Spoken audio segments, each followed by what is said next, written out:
I grew up as a voice amongst the music that echoes from within a nation of 1.38 billion leaders. Each leader unique in their approach, each voice different in its pitch. A chaotic world together orchestrating a harmonious symphony, a land of dreamers chasing a dream that's already somebody else's reality. Walking back from school every day, on one side of the road I saw tall buildings and giant skyscrapers, on the other, dire poverty.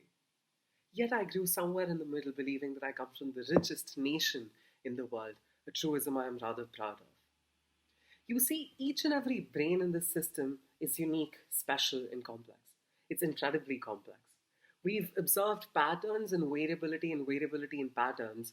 We now view every single brain in this system as another one of those that we've previously seen and studied. And every once in a while, we're surprised by the marvel of creation and how creation sparks further curation, together constructing a polymorphic reality.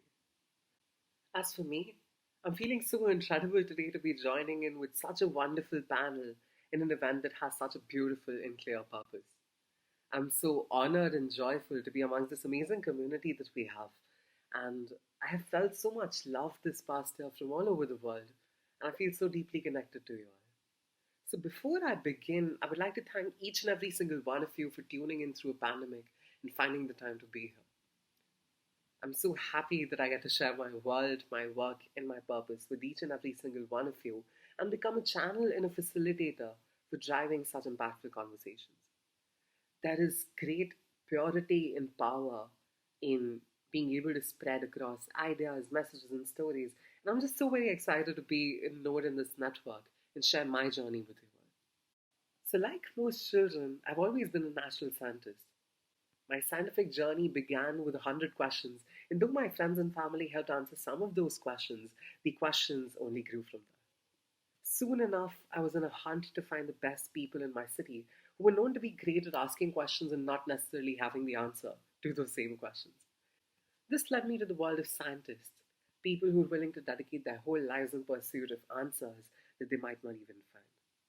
The scientists at the Defense Research and Development Organization, the Indian Institute of Technology in Delhi and in Gandhinagar, and the All India Institute of Medical Sciences in Telangana have truly helped me in streamlining these questions over the years, and I now find myself employing most of these learnings as a trans-Neptunian and Mars terrain research volunteer at NASA and an international researcher and virtual collaborator at the Michigan State University.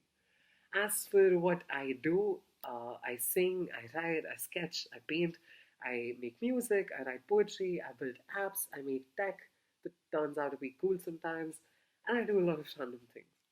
Since my formational years, I've always been fascinated with understanding and recording the world around me, trying to dissect these complex systems into simpler blocks of matter. The local sustainable impacts of my research, along with my insatiable curiosity to continue understanding the very intricate essence of global issues, has played a pivotal role in directing my inquisition towards transcending self imposed scientific boundaries. My interests, though, wander beyond the realms of academia into the realism and the adventures that the world has to offer. The art of self imposed resistance and repeated questioning has just made me truly test my effectiveness of my creations as a musician, a researcher, a thinker, a computer programmer, an inventor, and a student entrepreneur. And more importantly, as a sentient human being who aspires to make a difference by integrating science and society. I am the founder of Unwired India, a neurotech startup that attempts to take neuroscience directly to the homes and lives of people. And I'm currently engaged in the pursuit to transform traditional neuroscience into neurotechnology and personalized neuromedicine. The startup is now backed by Microsoft for Startups and Y Combinator Startup School. And with all the support that we've been receiving lately, we're now on a mission to impact 600 million lives by 2030. I'm now on a mission to inspire, educate, elevate, and accelerate opportunities for empowerment within the framework of neuroscience as a domain. And innovation just happens to provide me with a platform wherein I can embrace these different patterns, paradigms, and paradoxes. Now, one question that I tend to get a lot is that why do you want to do everything? Why did a musician who is performing at global platforms start an independent music record label? and then completely switch their trajectory to become a biotechnologist, and then go on further to volunteer on an astronomy project at NASA while scaling a neurotech startup, which is now the fastest growing companies of 2021 and is in the list of the top 10 biotech startups. And even if I say that that makes sense for a moment, why are you the founder of a fintech company? And my answer to all of those questions is that I don't know. I honestly don't know. As a scientist, I am on a quest to explore and experience this same question further. The more that I find myself embracing these different things, the more that I realize that it is the same concepts, the same frameworks, and the same processes floating around and manifesting across different domains. At the heart of all my pursuits has been one thing, which is creative engineering, which is simply engineering driven by perspectives, paradigms, and paradoxes. You see, in the world of quantum physics, there's this idea of relativity. The moment that you change the way that you look at things, the things you look at begin to change. And according to Alan Watts, when you wake up to this, you realize that the more that it changes, the more that it is the same thing. And that you're the playing of this one energy flowing through you, changing forms and shapes, arranging all different elements in the system towards constructing this polymorphic kaleidoscope that is diverse and different, yet so fundamentally beautiful. According to in the ancient Indian science, you were none of the triad of the observer or the one who experiences, the process of observing or experiencing, or any object being observed or experienced. You are not the experienced, not the experience itself. You are a channel and a facilitator, a form of that great energy translating in different waves and forms. We're all products of billions of years of stars colliding, rearranging, transitioning, heating, cooling, dissipating, breaking, disintegrating, reassembling, and then fighting and tearing each other down, building each other up, combining, dating, shattering, smashing.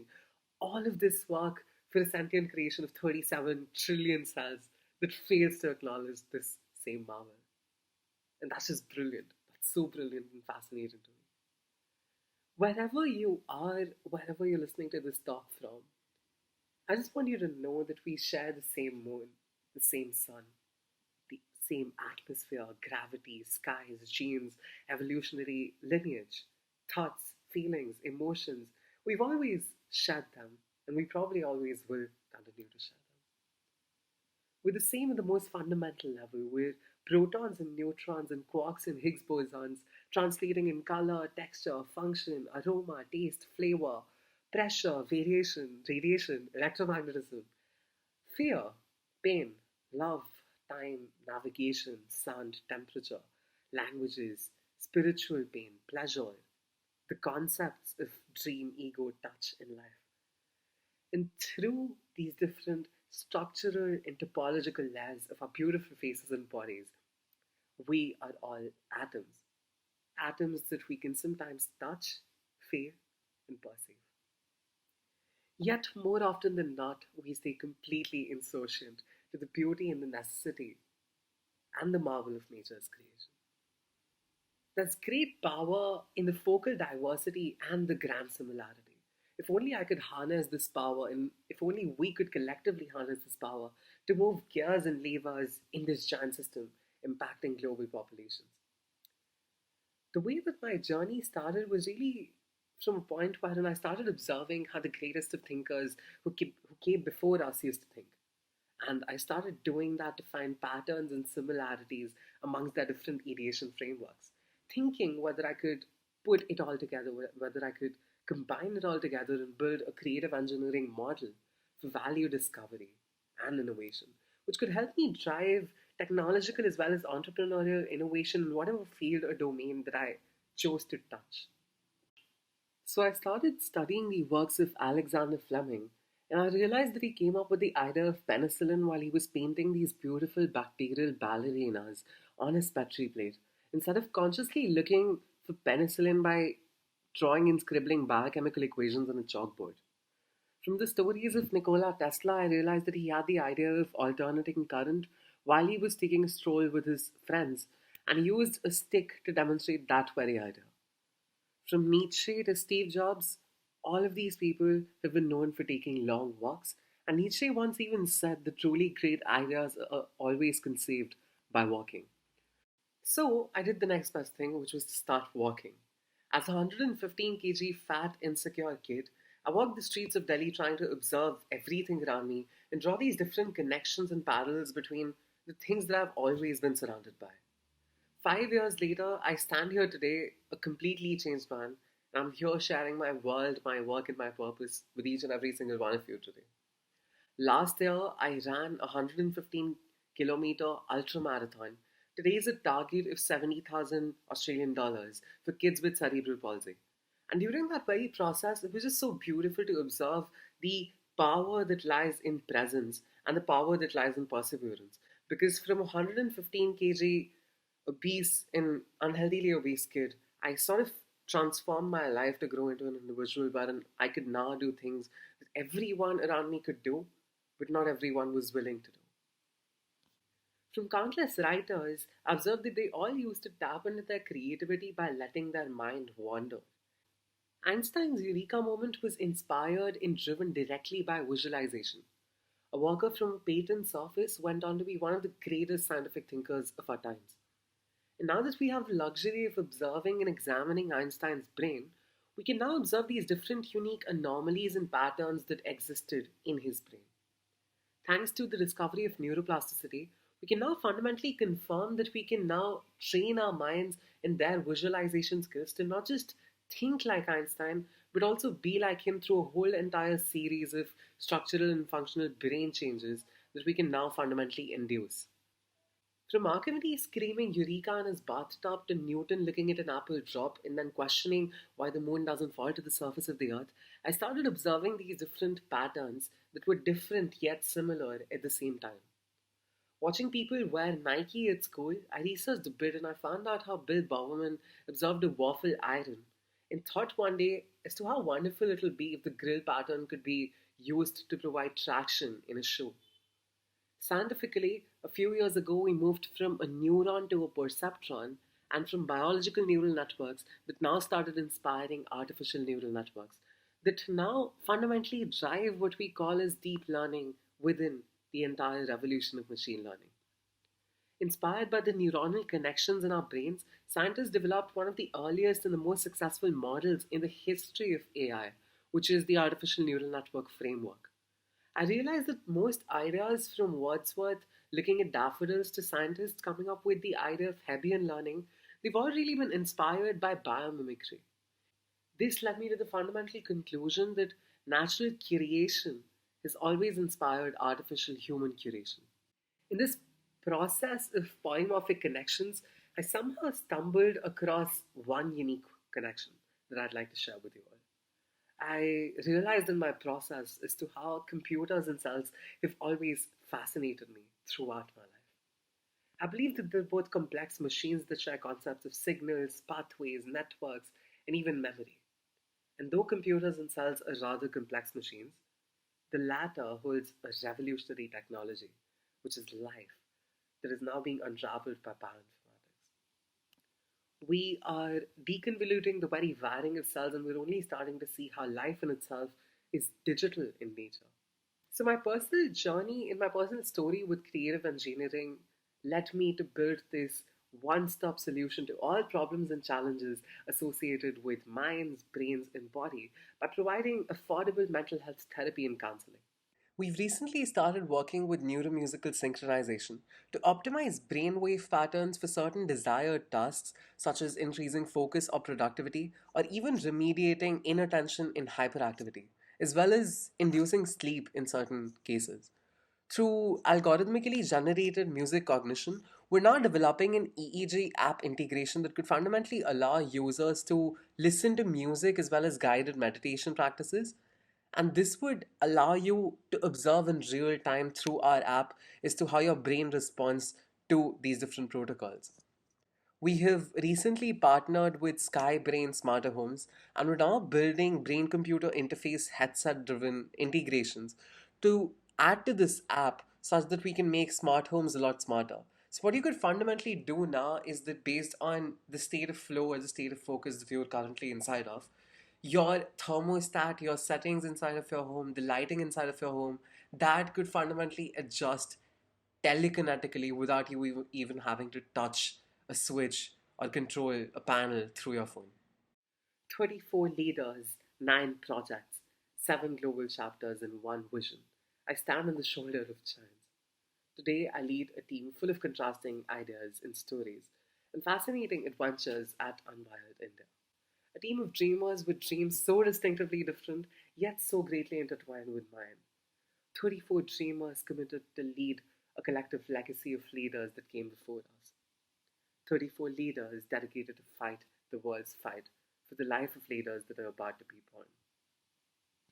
Leading, listening, and learning from this one class teaches me to embrace my logic and their emotion, my science in their serendipity, my complexity in their simplicity every single day. It has taught me more about inclusion and diversity than what any online course can ever teach me. I've spent countless number of hours just crafting this life that I choose to lead, and I couldn't have asked for a better network backing me in every journey that I choose to embark on. So, to everyone listening to this right now, if you dedicate 1 second of your life to each person in India, it would take you over 31 and a half years to reach everyone in this country. And though grandly insignificant on the surface, tsunamis are caused by the deepest of disturbances than the shallowest of waves. The power of depth seemingly transcends the strength of data. So, in this grand network, the depths of your impacts on one single person have the ability to catalyze a whole entire avalanche of immense change, placing both you and me one ripple away from a million and two people away from a billion. Our energies are wired for service, our hearts are wired to love. And in this grand theatre, every single role matters, irrespective of the scale of your impact. Today presents a unique opportunity for each and every single one of us to embody our truest selves and to own up to our unique identities by taking complete ownership and accountability of every single little aspect of our lives. And this can only be done by practicing the path of most resistance and practicing unmitigated daily discipline in all things. Thank you for sharing this space with me, and thank you to each and every single one of you for choosing to embark on this collective mission. I appreciate each and every single one of you, and I hope that you have an amazing evening.